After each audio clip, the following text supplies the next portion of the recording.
Hey everyone, Kwame here, and in today's episode, we're going to take a different approach because I'm not the ones asking the questions. Instead, I'm on the other side of the mic. I had the chance to sit down with my friend Jamie Librot, an incredible executive coach and author who's helped so many leaders uncover their strengths and navigate their challenges. In this conversation, Jamie turns the tables on me. You'll hear me share stories I usually don't talk about, what I've struggled with, what I've learned along the way, and how I try to balance confidence with humility. My hope is that as you listen, you'll see that growth isn't about having all the answers. It's about being willing to ask yourself the hard questions. So with that said, let's jump into the episode. For the past 3 years, I've been the global head of executive talent management at JPMorgan's asset and wealth management business. To give you a sense, it's about 28,000 people who manage $6 trillion in assets. And my role there was succession planning, managing the promotion process, executive coaching, some work around employee engagement. And then, a dream of mine, a bucket list item ever since I could remember, was to write a book. And I just sold my first book. It's called It's called Find Your Gobi. And so I left JPMorgan to start my own coaching and consulting business to give myself time to finish the book. And my first client is Hatwell. They are the premier coaching company for the finance industry. So I'll be spending a good portion of my time working with their clients, one-on-one coaching and doing workshops. And then I'll be able to pursue other types of work around helping people find their Gobi. Let's just start by talking about what the last couple of years have looked like from your ascendancy at JPMorgan Chase. Now you're free and writing this book. So just let's lay this foundation and then we'll let the listeners know about what the cool little role reversal we're going to do here with this episode. Yeah, absolutely. So I was the global head of executive talent at JPMorgan Chase for the asset and wealth management business, which is about 28,000 employees who manage $6 trillion in assets. And then I sold my first book, and now I'm going to be I'm going to be partnering with firms to start coaching and consulting and just teaching leadership while giving me time to finish the book. Incredible. And friends who are listening, our friend Jamie here, she is very, very humble. Okay. So this is a big deal because we saw the work that you did at JPMorgan. It was incredible. And now you starting your own consultancy, doing this incredible work, partnering with incredible companies just off of the jump. I think it just speaks to how excellent and high level you have always been. And now it's cool to see that nothing's holding you back. You can do everything your way now. Thanks, Kwame. Yeah, I'm excited to get back into consulting. I spent 12 and a half years with Gallup, where my specialty was coaching C-suites in conflict, which is where your work really caught my attention, because you are the expert on how to handle difficult conversations and teams in conflict. So it's something you and I have in common, just really helping people listen to each other, understand each other, and find the win-win. Yes, for sure. And this gives us an opportunity to talk about the new book that is coming out. And that's what this interview, which will be a reverse interview, is all about. So listeners, plot twist. This is Jamie's show. She is the captain now. So she's running the ship. And so she's going to kind of be asking me questions and you might see some of the quotes or some of this appear in her book too. So keep an eye out for that. But let's talk to the listeners about what the book is all about. Great. So Kwame, if you had to guess, what would you say is the loudest creature in the ocean? Oh, wait. I think is it the pistol shrimp? Yes. It is a pistol shrimp. It's a pistol shrimp. And believe it or not, they're only about 1 to 2 inches long. They're about the size of your thumb. And they have one tiny claw and one giant pistol claw. And they're able to trap a bubble and release it at 60 miles an hour. So the speed of a car. So imagine something this tiny can release a bubble at the speed of a fast car. It creates heat almost as hot as the sun and with that bubble. And it's able to use that to scare or stun the small fish around it, and that's how it eats. And then giant predators like whales and dolphins are afraid that some huge predator is coming, and they run and hide, because underwater it's called a pistol shrimp because it sounds like rapid machine gun fire, like pow, pow, pow, over and over again. And so that's how it's able to eat and be saved. But what's really interesting about the pistol shrimp is it's nearly blind. And blindness is not its weakness. Its weakness is that it doesn't know when or where to pop its bubble. And so everywhere in nature that you see a pistol shrimp, you see them bond for life with another creature called a goby. And the two of them will just hold fins all day. And if the goby, it'll just look around. If it sees something that it wants to eat or something that might want to eat them, it'll position the pistol shrimp. She pops her bubble, and they're both safe and they're both fed. Wow. That's so cool. That is really cool, because I knew about the science behind the pistol shrimp. I didn't know about its partner in crime. That's fascinating. Yeah, and it's just fascinating because it's life or death for them underwater. And what I've learned in 25 years in executive leadership for these large companies is that the key to everything, there's three keys. One, it's understanding your strengths and weaknesses, being crystal clear on what those are, really developing your strengths to the point where you have something to offer in a partnership. Then the second is find your Gobi. So don't try to do everything yourself. I know you have a lot of Gobis who you work with, so we'll definitely talk about how you position yourself and how you work with the people on your team. And then the third is telling your story. And this is a part that the executives I coach really struggle with and find surprising. So I might bring someone's employee engagement scores up 20, 30 percentage points in a year, and we'll celebrate, but then I'll say, okay, you know this, I know this, your team knows this. Who else knows this? And they're just stunned, because the people who are in a position of influence have no idea that they've grown and improved. So for anyone who's looking for a promotion, for anyone who's looking to get a job, the ability to tell your story, especially when you've just grown tremendously, is just as important as having the strengths and developing them. So you really need all three to get ahead. Oh, this is good. And this goes perfectly in line with the rebranding of the podcast. I probably should have told you this before the episode started. Yeah. So of course, you know who I am. I like negotiation, persuasion. That doesn't change. But I realize that one of the things that holds people back is that they might have all the skills and the talent and everything, but they're not taking big swings. They're not trying big, like enough. And so for me, I realized this year I've had a lot of growth, and it's because of this big swing mentality. So my motto this year was big swings only, just swinging for the fences. And if you have the mindset and skill set and everything that you need, then the only thing that's holding you back is your willingness to swing big. And when I think about these things, understanding your strengths and your weaknesses, getting your team in place, mastering your story, those are all elements that are required in order to take those big swings and knock it out of the park. I couldn't agree more. You're absolutely right. Because, not only are symbiotic partnerships important for work and to get ahead, but there's an epidemic of loneliness around the world.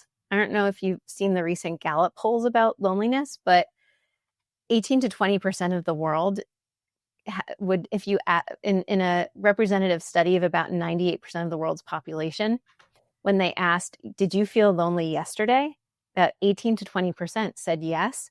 And it was even worse in the US in men, 18 and over, because men, I'm sorry, this is your demographic, Kwame, but men just don't seem to make new friends, especially after the college age.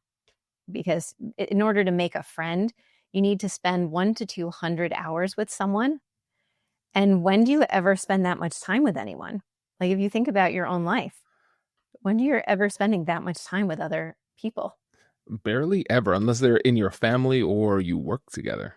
Exactly. And so I swear we didn't plan this in advance, but it's so true. So the only time you have an opportunity to build a new friend, one that really is going to make a difference, is at work. And so when someone is a Gobi, yes, they have complementary strengths to you, like the pistol shrimp and the Gobi. So they have different strengths, that you're helping each other to amplify what you do, the pistol shrimp would just be wildly popping bubbles in every direction without the goby to tell her where and when to do it. And she would not be anywhere near as successful if she didn't have that partner. And the same thing at work. You need those other people to amplify your strengths. But then if you really want, the amount of time that we spend at work is really the only opportunity we have to build these really deep relationships. And the deep relationships happen when you really are vulnerable with people and you show them, here's what I'm really good at, and here's what I bring to the table. Here's what I'm not good at, and here's where I see you are excellent in that area and I need your help. Like for you, Kwame, I noticed when I emailed you, I got a very polite note that said, I'm probably not the best, I might not be the best person to answer your question. And it instantly routed me to someone on your team who was laser fast at answering, you know? So can you tell me a little bit about that Gobi relationship? Oh yeah. I came to this conclusion, Jamie. I said to myself, okay, when I think about the super successful people, they are successful not necessarily because they strengthened weaknesses, but because they maximize their strengths. And so this is going to sound ridiculous, but I decided at a certain point that in my professional life that I don't care to improve my weaknesses. I just want to hire around them. And so because if I have a weakness, the best I can become is kind of like average. But if I get somebody where that's their strength, then that's what they do. So yeah, I said to myself, when it comes to admin is not my strength. And it's not just not my strength. Even when I'm doing it well, it brings me deep sadness. I really, I really, really hate this.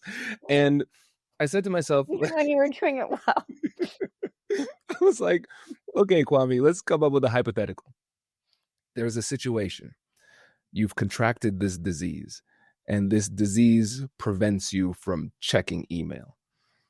Can you find a way to still be successful in your life without checking email if you have this disease and it's not a choice? I was like, oh, I would find a way. It might be challenging, but once I figure out a system for it, I would. It's like, well, Kwame, I regret to inform you that you have this disease now. And I'm not doing it. And I remember one time somebody said, Kwame, that email, it kind of turns people off from sending you emails. I'm like, good. That's the point.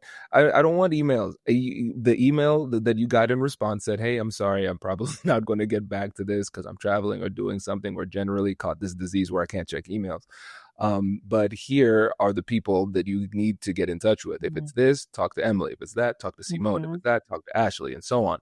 And so you know where to go. And if somebody doesn't want to work with me within those parameters, that's good for them. There are plenty of other negotiation experts. Check the podcast. We've had over 1,000 episodes, right? But if you want to work with me, then you have to work through my team, you know? And I think just kind of owning that has been really liberating because now I can spend more time doing things that I actually enjoy and things that are within my zone of genius.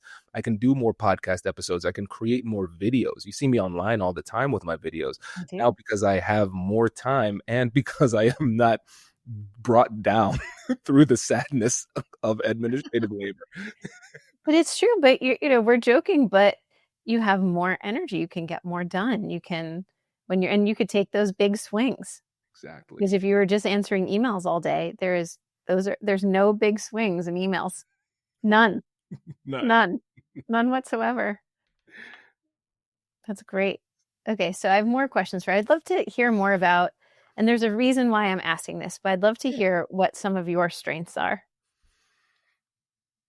So one strength that I have is the ability to simplify complex things. So I feel like part of the value that I bring is that I'm a translator for more complex ideas in a way that makes it understandable, palatable, potentially entertaining, but also practical. So the what's in it for me, you can understand that. So because of the background in law, psychology, policy, I can synthesize information in a cohesive type of way so I can understand it. But then for me as a content creator and influencer, I've had to learn how to to shorten these messages, make them entertaining, but also maximize cognitive fluency so they could be consumed without too much resistance as well. So I think that's a big part of it.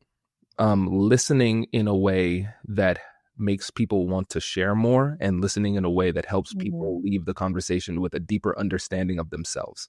That's one thing that I get a lot. So that comes out in the podcast too. So if somebody says something that's a little bit complicated, I can synthesize it in a way that the audience can understand in a really easy way. The other thing would be the ability to connect and understand people. And so I mentioned it in my last book where I said, I call it a helpful fiction. So it's essentially a self-prescribed placebo, a belief that may or may not be true that I believe because it helps me. So I go into every interaction, no matter who the person is, with the assumption that I can connect with and persuade anybody. I have the skills. And is it always true? No, but believing it makes it more likely for it to occur. And I've been able to connect with people on a very deep level in that type of way. The other thing is I can see things in a way that gives people these little epiphanies of how it applies to them. So you look at something and I can come up with a different angle to make it really practical in a way that other people might not have initially realized.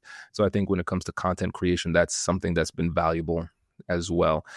Those are the main, and this is a skill that I've been intentionally, this is going to sound odd, intentionally putting on the back burner because it has become a crutch.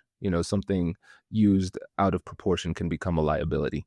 And it's my ability to analyze things. So for me as a lawyer, deep analysis was my greatest value to my clients. And then for me, even in my spare time, playing chess, I've played over 20,000 games of chess, got to the 99th percentile on chess.com. I love chess. But then I realized that I was a little bit disconnected from my intuition. So this year I've been trying to intentionally be less strategic and more intuitive, and seeing if I can tap into that gut feeling a lot better so I can make faster decisions based on feel and flow, not just strategy. And what's been interesting is that it's actually enhanced my ability to perform as a leader in it just day to day. When it comes to business strategy, I'm doing things that are more in flow and in alignment with me and my strengths and with the strengths of the team, not feeling like we need to be like anybody else.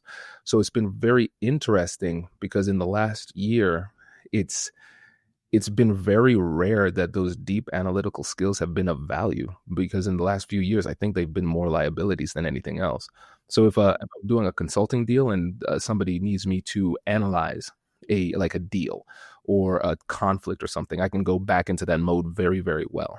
But I've been really surprised at how infrequently I need to use those analytical skills. It's nice to know that I have them, and I have them at a very high level, but it's been very interesting doing this year-long experiment of putting them on the back burner and watching everything get better.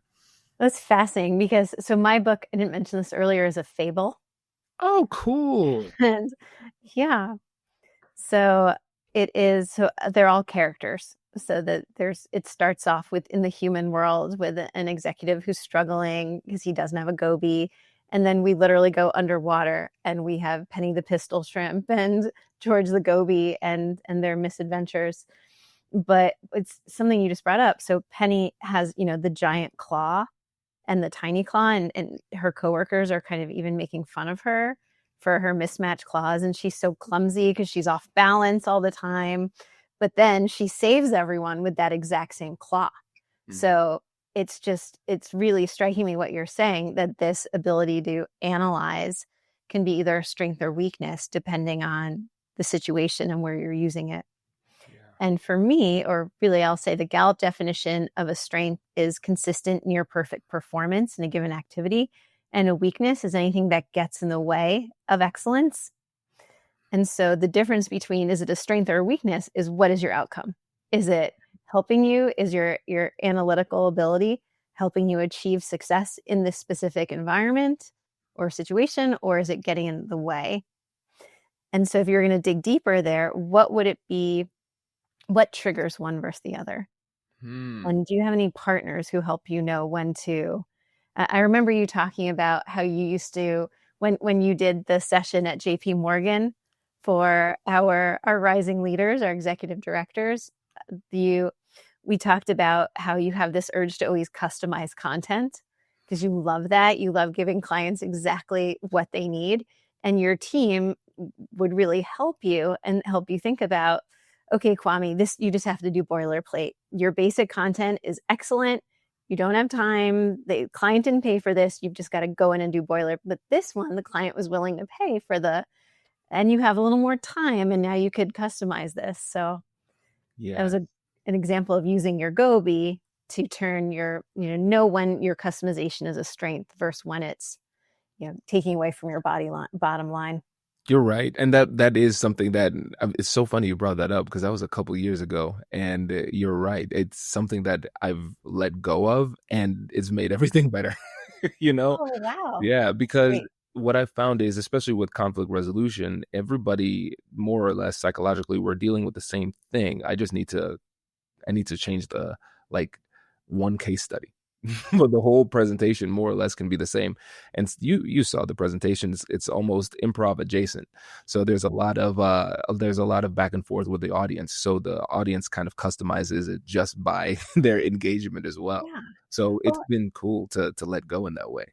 And even the little tweaks that you made it feel really personalized. Like, since we are JPMorgan, the largest bank in the world, you talked about relationships as having deposits and withdrawals. Yes. And that didn't take 3 hours to customize, but it still made it feel really personal. And it was such a strong point. And I think as we're talking about building our Gobi, a big part of the book is how do you actually build that intense relationship with someone. And so something I wanted to bring up from your book, How to Have Difficult Conversations About Race, something I love about your book is it applies to really all difficult conversations. And you specifically mentioned in your book this difficult conversation you had to have with your friends, that you felt like they were taking advantage of you. And I think in relationships, what I find is we know what we need to say. And when you spoke at JPMorgan, you talked about the importance of having that conversation is going to be awkward. And the advice, I don't know if you remember, the advice you gave us was the power in starting off by saying, look, I know this is going to be awkward and uncomfortable. Yes. Just owning it. And there's so much power in that too, because most likely the other person, in a lot of cases, they're feeling the exact same way and they're avoiding it for the exact same reason. And I was going to say it's funny. It's only funny when you're watching it on TV or seeing other people deal with it. It's like, haha, that's funny. And it's not funny when you're in it, but it's funny when you see other people. It's true. It's true. It's like these two people, they're saying, hey, how are you? And there's this underlying tension and they both know why. And they're pretending like they're not feeling it. It's like, it's a weird mutual gaslighting that occurs. And there's a wall that goes up when you're not talking about the here and now. Yes. In the room. What's happening in psychology, we talk about the there and then and the here and now. So even when you're debating with people, or when not debating, but when you're having these difficult conversations that ultimately can bring your relationship closer, you're usually there to confront them about something that happened there and then, so in the past. But in the moment, sometimes you have to pause and talk about, okay, here and now, does this feel really weird? Does this feel uncomfortable? And I can't tell you how many times I've used your technique since then. And 100% of the time, the person goes, oh my goodness, yes, I did not want to have this conversation. It's like eating your vegetables. Or working out. I didn't want to do it, but I knew it would be good for me. And I want to move forward with you, Jamie. So yeah, but just acknowledging the awkwardness takes so much pressure off. So I thought that was a great tip. Oh, for sure. But I'll go back. Oh, sorry. Go ahead. One other quick thing too. I think a lot of times we avoid these conversations because we trick ourselves into saying we're trying to find the way to have the conversation that is perfectly palatable for the other side, where there's no awkwardness and no emotionality, and that does not exist, and therefore the conversation never happens. Well, I'll tell you, I took this lesson to heart so much that I put in my book. Like, my characters are having this amazing relationship. And, when there's a really interesting study that right when people are on the verge of greatness, they tend to quit. There's multiple studies like that. Marathon runners tend to quit in the 18th to 20th mile That's when they're most likely to quit during a race. There's a fascinating study at this button factory right after the end of World War II, where it was one of the first pay for performance studies where they, people, if you were able to sew 10 buttons in an hour, you made a penny per button. If you could do 20 in an hour, you earned a nickel per button. I'm making up the numbers. Yeah.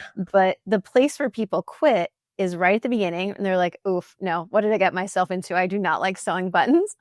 Or they would quit right on the verge of greatness when they were just about to get to that highest level.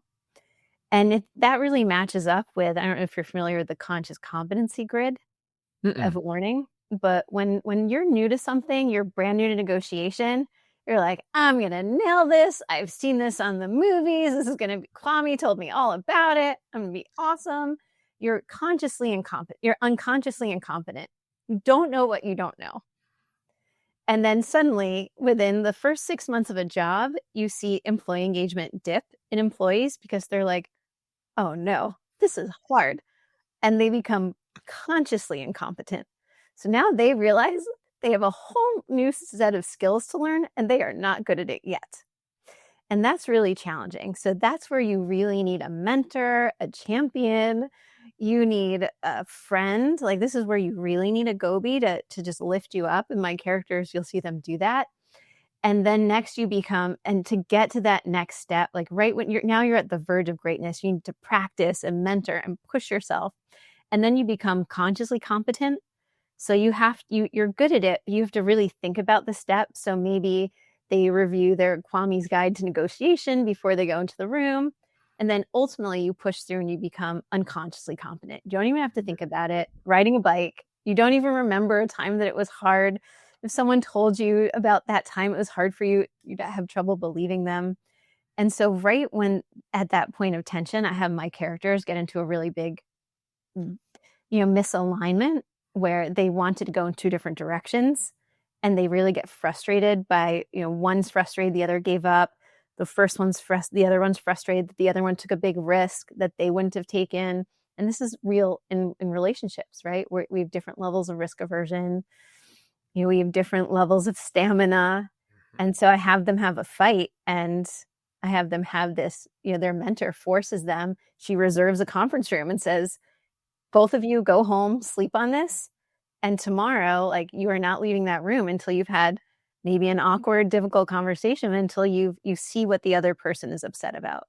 Seek to understand before seeking to be understood. Ooh, that's so good, Jamie. That's such an interesting. That's so interesting. I wonder how the world would change if that was almost like the standard, where it's like, okay, we're having beef, fine, we're reserving the conference room, you gather your thoughts, I'll gather my thoughts, and then before we even start talking about solutions, my goal is to understand you, your goal is to understand me, and we don't need to agree. If we can just say, nope, conversation's happening, we're closing the doors and we're not leaving until this is done. It reminds me kind of like Parkinson's law, where you have a task that will always expand or contract based on the amount of time that it's given. And if you always say to yourself, okay, well, there's a problem, there's a conflict that I have with this person, but there's no forced deadline, then I'm always on, then I'm never behind schedule necessarily. It's just my schedule. Then we just could trick ourselves into thinking that we will have it at some point, like it'll happen organically, but it doesn't. But you've seen that it doesn't happen. Mm-hmm. Yeah, it just gets more awkward and more uncomfortable. That's rough. That's really rough. Okay, so I did want to go back to, I had a reason for asking you about your strengths before. Oh, yes. I was going to ask you about your strengths and your weaknesses. And then I was going to ask you which one felt more uncomfortable to talk about. That's a good question. I think at this point, I'm very okay with myself. So talking about my weaknesses is okay. I think what was interesting was the hardest one to talk about was the strength that became a weakness, which was the analytical side of myself. Mm-hmm. And because that one wasn't so much, I didn't think about it as a strength or a weakness. I saw it as an identity, who I was. So that's why it was hard to let go. It's like Kwame is an intellectual. He's an analytical thinker. He's the one who reads all these books. The chess player, right? Yeah. Like I even had to, I made it, I said, going to sound dumb, but I made it a New Year's resolution not to read any books because in the past, my habit was to read a book every week. So I read, well, using the term read loosely, it's all audiobooks, and I would go read it in 3.5 times speed, but then I would take notes. So on average, it would probably be like 20 pages of single space notes when I'm done. If I'm really into it, like Thinking Fast Wow. and Slow, that was about 60 pages, size 12, no Yeah. spaces. Well, that's an 800-page book. So, Yeah, it's a big one, yeah. but then I would take the notes and put it into audio. So in the morning when I was getting ready for the gym, I was listening to the notes in audio form at like 500 words per minute, just devouring it because memory is nothing without retention. I had to Right. make sure that I was recapping everything. Then throughout the day, I'm just devouring a new book. But then I realized that what I was doing was that I was gathering a lot of knowledge, Mm, but I was not willing to really lean into what I truly believed and how I mm, truly felt and how I truly saw the world. And it would mm, come out in terms of content creation. I would have really unique approaches to conversations and things mm, like that. But when it came to business strategy and life strategy, I realized that I was just jumping on the bandwagon of different thought leaders. And then I said to myself, Kwame, people look to you as a thought leader, and you're just kind of living your life on other people's terms. That's silly. So let's do a year where you just take notes on your own life, when you're just thinking about your own thoughts and starting to get more familiar with who you are and who you want to be, what you want the world to look like, what you want your life to look like. Because I've written books before, now I'm just going to work on writing the book of Kwame. So every I think that's every great. month, I was taking dictate because I dictate all of my notes. It's like over a Mm, 100,000 note pages. Sorry, 100,000 words per month in note form. Just kind of being my life stenographer, like mm, all of my thoughts, decisions. What decision went well? What was I thinking or feeling as I was making that decision? What decision went poorly? What was I thinking and feeling? What led to that? So I was like, my goal is to not make the same mistake twice, but then mm, improve upon every decision. So that's been really rewarding because I've been able to kind of tap more into what mm, I want, what I believe, who I am, and that intuition that I wasn't able to access because I was so heady all the time, focusing on constantly devouring other people's mm, information too. So that's why the hesitancy was there when it came to talking about the analytical side, mm, because I always saw the intellectual side of myself as a strength, and it was for a very long time until it wasn't. mm. So it wasn't so much a strength versus weakness. It was just a kind of an identity shift that had to happen. Hmm. Well, that's remarkable. That's a remarkable shift, and it makes me think about Brene Brown's work that I think I saw on your website. You've coached something like 35,000 people via audiences and one-on-one coaching. Is that number That was the on LinkedIn Learning, the certificate, certificate amazing? program we did. That's about 35,000, but on LinkedIn Learning, just in terms of people who have gone through the courses, it's over 2.5 million now. But Wild. in but yeah, it's a mix of those two. But my point in these large numbers is that this is qualitative research. Every time you're teaching a class and interacting with them, every time you're one-on-one coaching, like Brene Brown's earth-shattering work all came from her qualitative research and her experience. And you could use that analytical strength to now find the themes in this qualitative research you've been conducting unknowingly for the past 20 or so years, and teach the world what you've learned from that large sample size. That's brilliant. You're so Well, right. You're so right. And I'm just always like, and I think it's almost like a lag in the way I was navigating the world. Because when you're first coming out of school and everything, people have been teaching you, mm, and I'm like, oh my gosh, I'm out in the world. Who's teaching me now? So I need to. It's these authors. I'm going to gather all that information and learn as much as I can about the world as quickly as I can. One book per oh, week, just I'm devour. I'm the same way. The books behind me are just rainbowed, but my if you could see the whole office, it's just books and stacks of more books and hundreds of audio. I always have a book that I'm listening to and a book that I'm reading in real Mhm. life. So It's fun, and I liked it for a long time, but, yes. just kind of, I think it was a bit of a confidence thing too. It's like, hey, now Of course. you're a grown up now, Kwame. You can start to make your own assertions. It's true. It's true. You're at the point where you've developed an expertise and you have enough experience that now we want to know what you've learned from it, what you've learned from it. And Right. that's, where your podcast comes in. But I want to go back. So the reason why I asked you about strengths and weaknesses, I feel like you're one of Plato's philosopher kings on this topic, someone who is rarely talented in being able to articulate both comfortably. Because my experience is that people are comfortable with one, the other, or neither. So Mm. either it's super uncomfortable to talk about their strengths, or it's too vulnerable to talk about their weaknesses. And yet, this is something we need to all start practicing. We need to, first of all, know both, because that could be a problem. Maybe you don't. Some people, you had an answer ready to, yours was so clear, and you had clearly been thinking about this and reflecting. It was an unusually thoughtful answer. And what's funny is in my strengths workshops that I'll do with teams, I'll sometimes start off with this to have people share as an icebreaker a strength that they have. And it's really uncomfortable. And I'll ask people, how did that feel? And they say it's really uncomfortable. But if people don't know what your strengths are, then why would they promote you to a job where you have to use that strength? And I like to help people reframe it as thinking about, if someone said, Kwame, do you have a hammer? And you had a hammer, you'd say, yeah, here's my hammer. Kwame, do you have a pen? Yeah, here's my pen. But to say like, hey, Kwame, how's your critical thinking skills? How's your analytical ability? Oh, I'm, as good as the next guy. No, I am world class. I spent 20 years developing this. And research shows that the best way to share your strengths without sounding like you're bragging is to frame it in the context of how hard you work to get there. Mm. So people are going to cheer for you if they say, well, yes, you're in the 99th percentile in chess, but that was only after playing how many thousands of games to get there. So you got there. You're an expert now because you put the work in, not you woke up and were the world's greatest chess player, which people have just feel a little jealous if they're being Right. honest. Right. So That's the key good. to finding your Gobi, you need to know your strengths and weaknesses, and you have to start telling them to people. Of course, you have to be careful with who you tell your weaknesses to.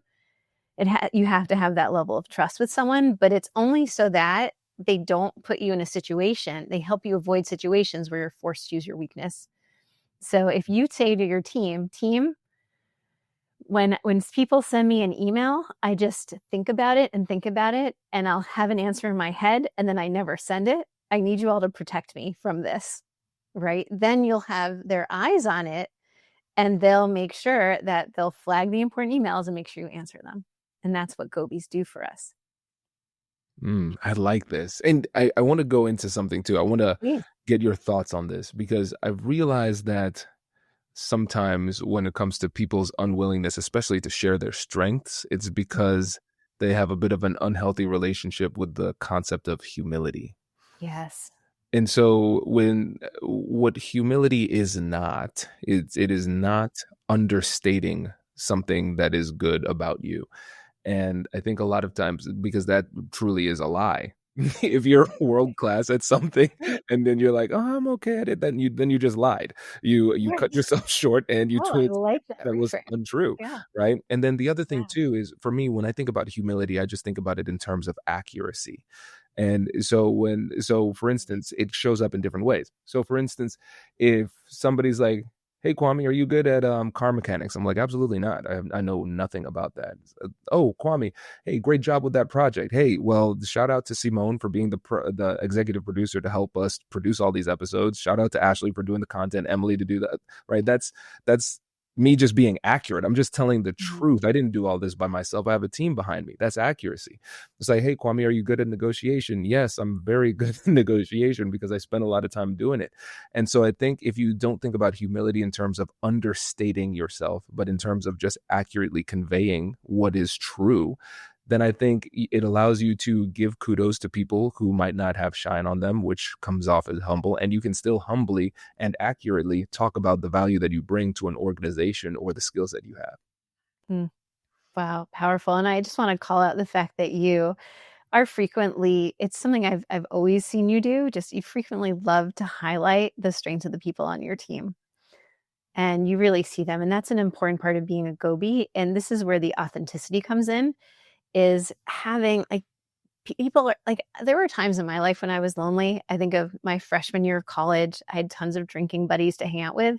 The people didn't know me. I didn't know them. And so there's this Gen Z phrase that I think is people tease, but it's such a good phrase, being seen. Yeah. It's what we want. It's what we want more than anything. We want to know you see me as special. You see what's special and unique in me. You see the good, you see the bad, and you accept all of it. And that's what it means to be a Gobi. And then you make sure my strengths are the world's worst kept secrets, and my weaknesses are something you protect me from and compensate for, or help me avoid situations where I'm forced to use them. Mm. Oh, that's powerful. And you're right. I mean, you can be surrounded by people and still feel very lonely. It's pretty significant. So a question people usually have for me is just, well, how do you pick your Gobi and how do you transition into that deeper level of relationship? Hmm. I think, well, let's get context Please. dependent specific here, because for me, I always think about it in terms of like the business world. I just love this. Mhm. It's fun for me. So I'm always thinking from that lens. So I want to Great. make sure, do you want me to answer from a business side, or do you want me to answer like personally too? Both. Both. Yeah, I think it is being able to master the art of communication and vulnerability. So communication, that we talk about this on the podcast all the time, but I think about vulnerability as a skill. Mhm. um, Understanding how and when to do it. And when you think about it as a skill, then that brings into question, okay, what is the right time to use this skill?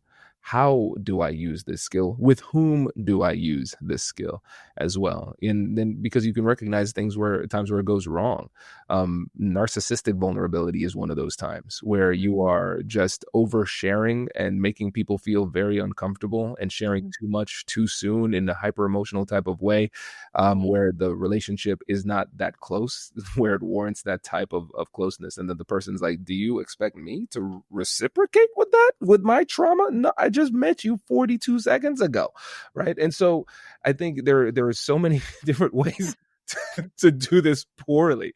And then I think on the other side, you have let's use negotiation as an example, where they have that kind of old school mentality where they're like, it's not negotiation, it's poker. I don't want you to see my cards. And now it's like, Mhm. I can't even help you. I can't collaborate with you because I don't know what your goals are. I don't know who you are, what you want, or anything like that. Mhm. I've found in these conversations, we can share way more than we initially thought we did, but we also have to do it in the right way.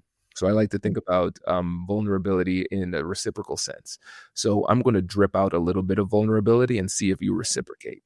And if you do, great. Now I'm going to drip out a little bit more and see if you reciprocate. And now we Oh, can great. deepen the relationship with some level of mutuality and some level of safety, because we can kind of intuitively understand what's happening and we can kind of control the pace and flow. And when you start to connect with people in this way, then you start to naturally feel more comfortable sharing your strengths and sharing your weaknesses. And then it sometimes it doesn't even need an explicit conversation. It just kind of happens and molds organically. But then every once in a while, your strengths might not be obvious, your weakness might not be obvious, and you might need to have that conversation. And again, that conversation can be a lot simpler than you thought.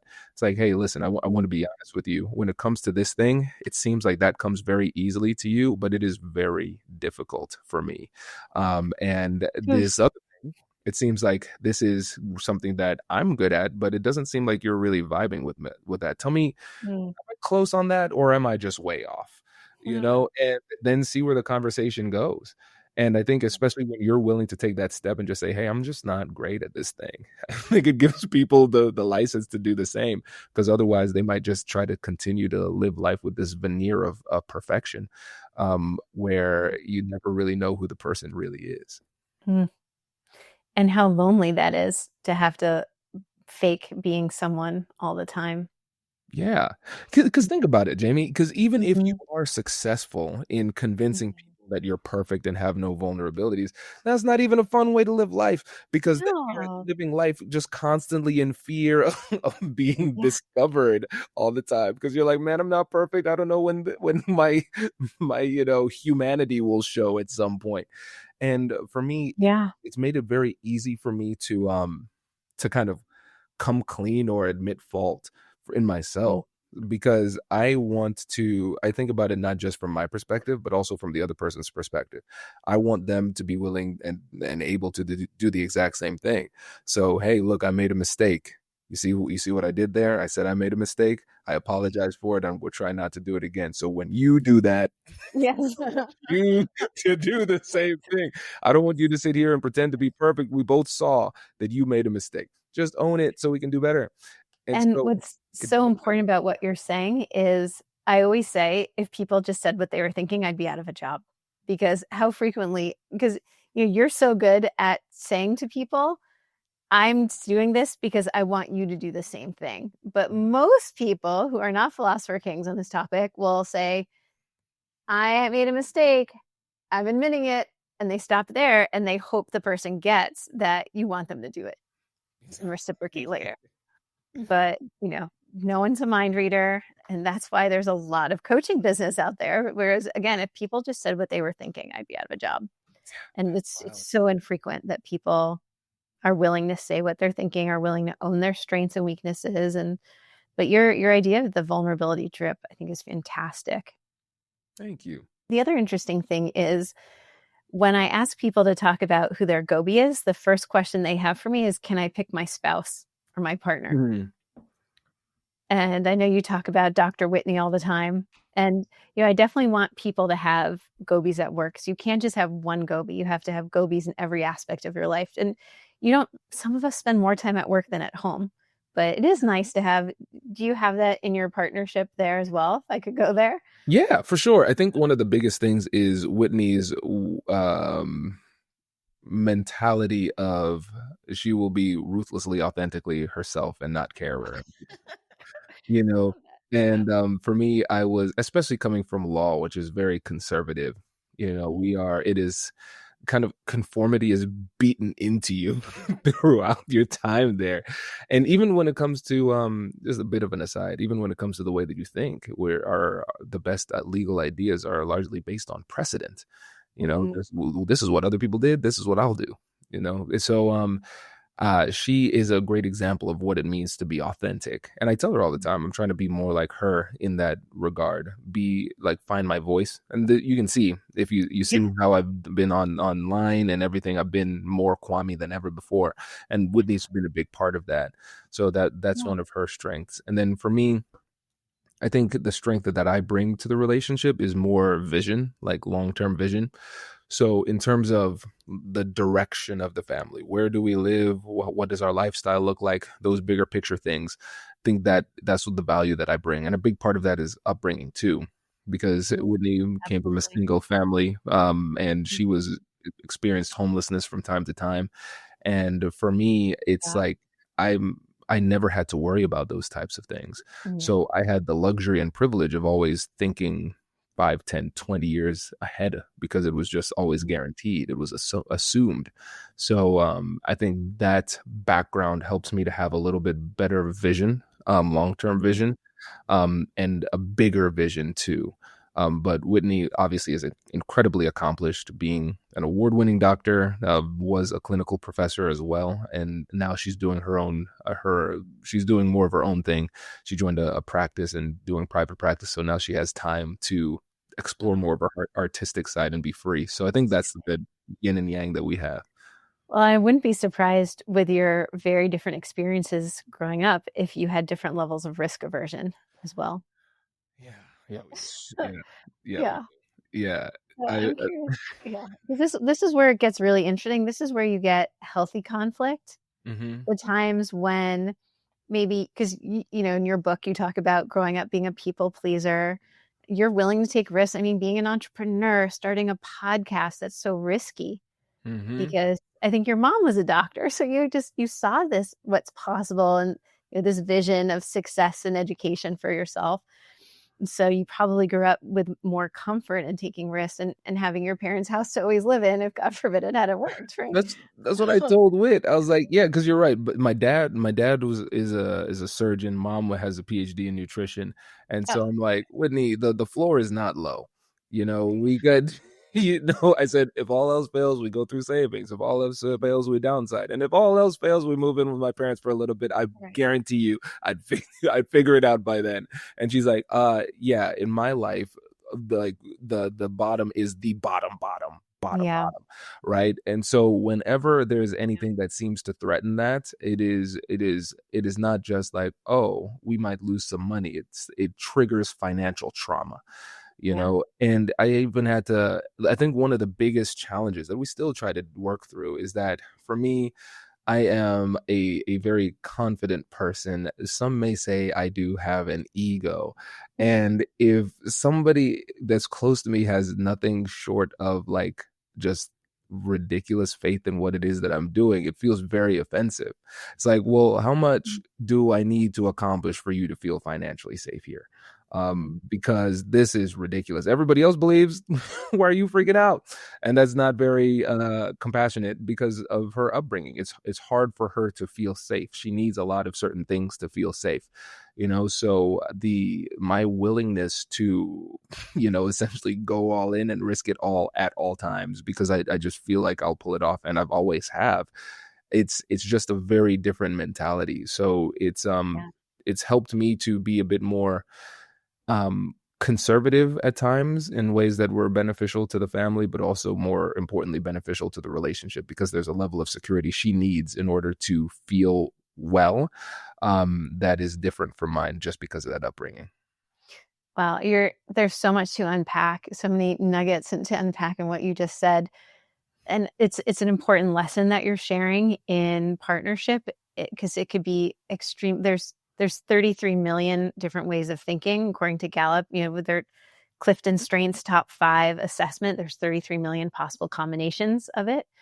And so much conflict happens because our brains are wired differently, and we have different experiences and different levels of risk aversion and different levels of analytical ability. And there's so many differences. And so when we're partnering with someone, I can't tell you how many times I've coached teams where one executive says, well, it's so obvious that we need to invest our resources in this thing that we need to take from good to great. And someone else will say, but you idiot, this thing's on fire. That's working.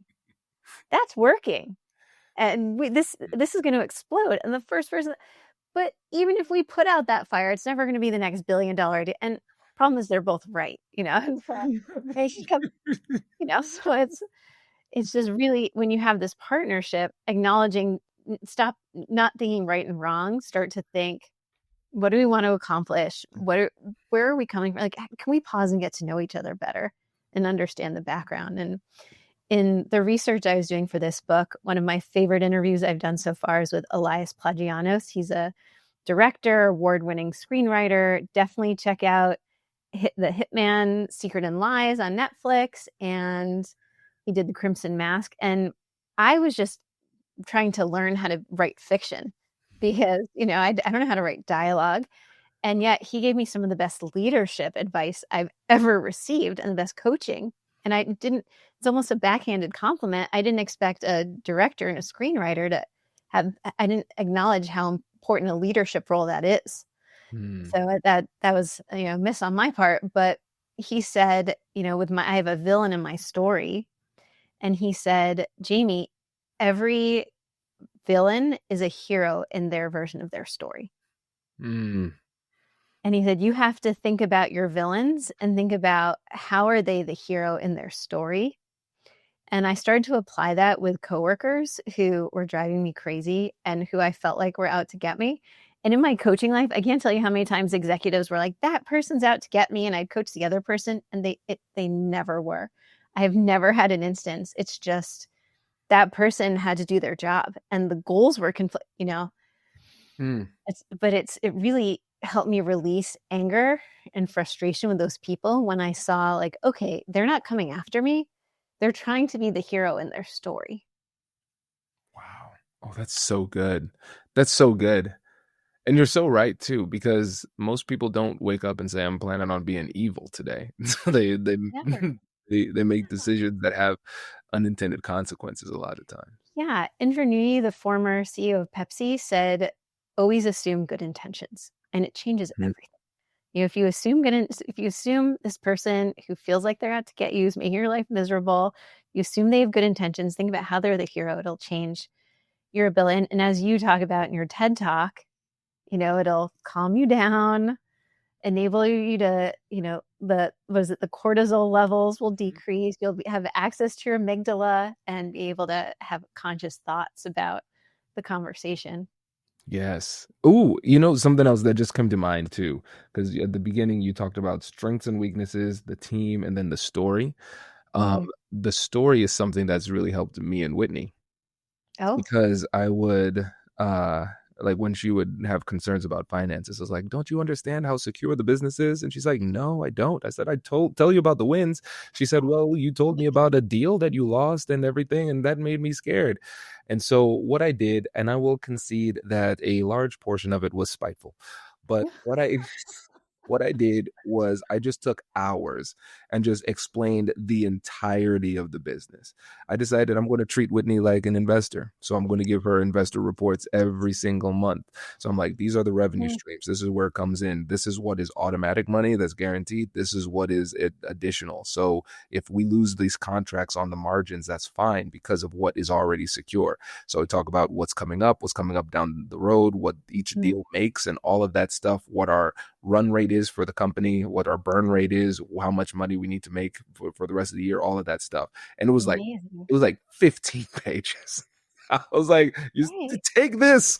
And she's like, "I had no idea. I did not know that Mm, the business was so sophisticated and it had so many lines, streams of income and all that stuff. I truly did not know." So one of the things that I did that has helped immensely just in the last few months is that for her and my mom is paranoid as well when it comes to finances too. She's always like, "Save your money." I was like, "No, I'm going to spend it." you enjoy it. Yeah. And so I give them monthly reports, like 10 to 15 pages. And it has done a world of difference when it comes to helping them feel safe and secure, because now they feel like they understand what's happening and why. Mm, wow. And so it's not bragging, it's giving your partner comfort and in the whole picture. And something I've observed in coaching for 20 years is that we assume everyone's watching our life like it's a movie, but it's not true. Like, people are only showing them the Twitter, the 120 character Twitter feed that we show them. And if they don't know, if we don't tell them our story, they have no idea that we can do that. And people get so frustrated. Doesn't everyone see? They don't see. No, they have no idea you're working that. It's like, didn't they know I stayed till 2 a.m? Nobody knew because they left at 6. Oh, Mm. they know. How would they know? So, It's so it is so simple, but so yeah. easy for everybody to miss. You're absolutely right. The there's that just assumption that they either know or they should know. Yeah. And then one of the things I started doing is like, okay, just pick a random friend. Tell me everything you know about that random friend, like their finances and their personal challenges. Mhm. Even if it's a close friend, we know just a fraction. Because even if it's a friend that Sure. we talk to, like let's Yeah. say it's a friend that we do a good job of keeping up with, and we talk to them twice a month for an hour each. That means what is that? So 24 hours in a year. We talk. That's all we know of their whole lives. There's a lot more of their life that existed. So Wow. even people that we're close to, there's Mm, very little that we know. So again, it goes back to what you're talking about. We have to be the master of our stories, and people will believe what you say about yourself unless you give them a really good reason not to. But as long as the narrative is cohesive, then you can really control the narrative and help other people to see you the way that you want to be seen. absolutely.